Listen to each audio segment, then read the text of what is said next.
Bonjour et bienvenue au Rendez-vous économique, l'émission qui donne la parole aux entrepreneurs et aux porteurs de projets. Nous sommes aujourd'hui au Château des Tourelles, le relais à l'assaut de Pornichet, et l'émission se déroule sur le thème de la veille juridique, enjeux et risques. Et pour en parler aujourd'hui, j'ai le plaisir d'accueillir Fanny Batchou. Bonjour Fanny. Bonjour Philippe. Est-ce que tu peux nous rappeler ton activité en quelques mots? Oui, donc je suis consultante en ressources humaines et organisation et gérante de la société Transcendil Conseil. Alors aujourd'hui, pratiquer la veille juridique, qu'est-ce que ça apporte aux clients? Alors, c'est, je dirais, l'indispensable de toute activité, puisque toutes les activités aujourd'hui sont réglementées. Moi, sur ma partie, j'interviens dans le domaine des ressources humaines. Donc, il y a un droit social à respecter en France. Un droit social, je dirais, général, qui s'applique à l'ensemble des sociétés. Et puis, on est dans un pays où il existe également des conventions collectives, donc, qui vont s'appliquer à différents secteurs d'activité. Ça semble être assez complexe quand même de faire la veille juridique. Quand on est juste dans le droit social, donc il faut vérifier l'évolution des lois, se tenir à jour. Voilà. Il y a les conventions collectives également. On a l'impression que c'est un travail de titan. Alors c'est un travail de titan et justement, comme on a pu déjà l'évoquer au préalable, ça bouge énormément.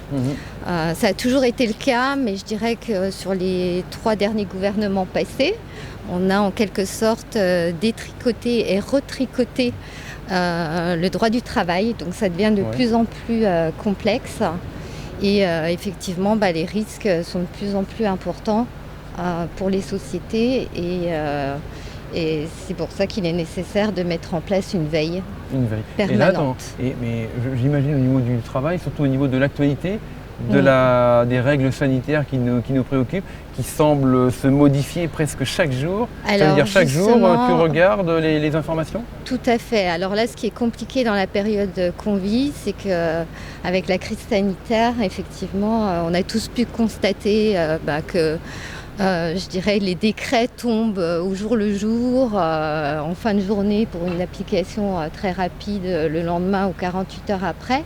Mais il y a eu des tas de réformes qui ont été engagées toutes ces dernières années et qui continuent de se mettre en place. Alors il y a eu des temps, je dirais, de tolérance, de suspension. Donc je peux citer par exemple comme exemple la réforme de la formation professionnelle qui a démarré en 2014 et qui impose des entretiens professionnels au sein des entreprises et qui prévoit tous les 2 ans et qui prévoit un bilan de parcours à l'issue de 6 ans. Et typiquement, on est en 2020 et c'est cette année que normalement les entreprises ont dû se mettre à jour au niveau de cette réforme. D'accord. Donc, Je suis entrepreneur et moi je me dis, l'actualité, non, je m'en fiche, la veille juridique, moi je m'en fiche, je ne vois pas très quel est l'intérêt de tout ça.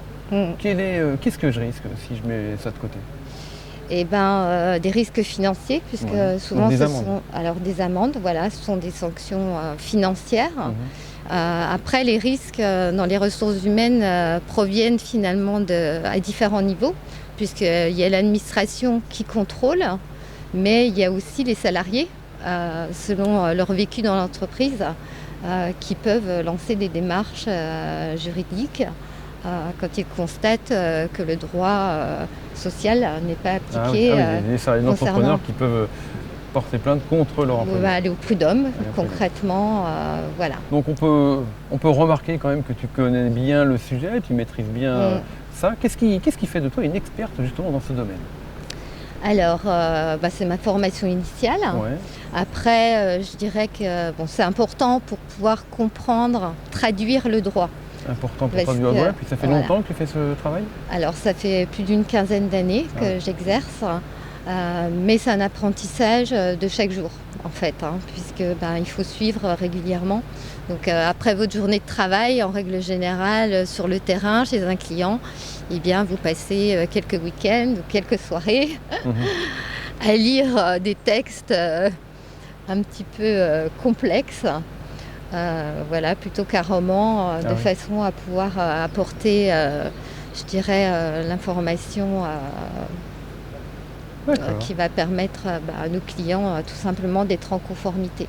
Ok, aujourd'hui vous avez un site internet où on peut vous retrouver? Oui, c'est www.transcendilconseil.fr. Parfait. Merci beaucoup, Fanny. Merci.